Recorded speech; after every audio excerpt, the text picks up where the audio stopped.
Trimurti Classes Shahada Class 10 Science and Technology Part 1 by Zainab Bahari Chapter 2 Periodic Classification of Elements.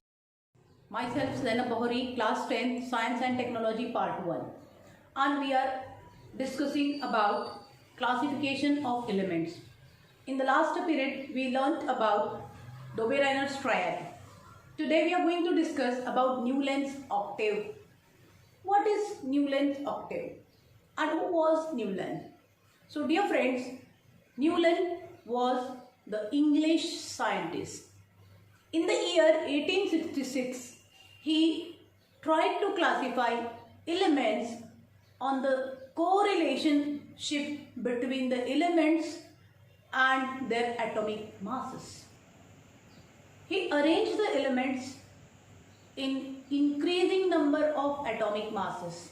He started with hydrogen and ended at thorium and arranged the elements of that time in such a way that the element considered as a position on the 1 is having the similarity in few characteristics of that of 8th element, which is just like the musical notes. For example, if you will start from lithium, then the 8th element after lithium is sodium. So lithium and sodium both have similarities of the characteristics. This he stated as octaves, which is similar to the musical notes. Say for example, in the Indian music, sa, re, ga, ma, pa, da, ni. Sa has the similar pitch like last note ni. Sa has lower note and ni has upper note.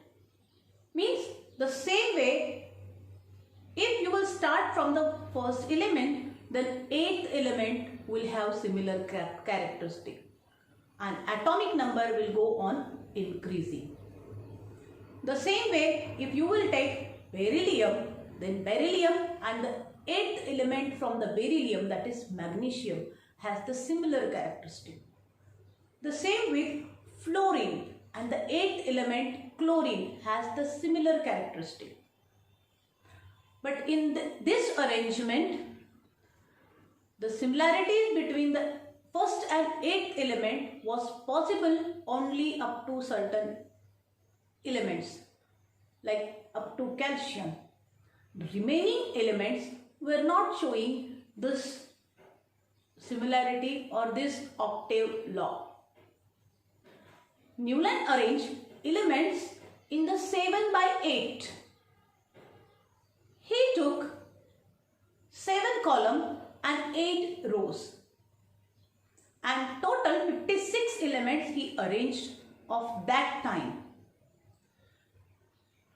In some places, instead of single element, he kept 2 elements together like cobalt and nickel. The cobalt and nickel was placed with the halogen group, which were having no similarities between them. Due to these reasons, Newland's octave law was not accepted by the scientists in those days, and this theory proved completely failure.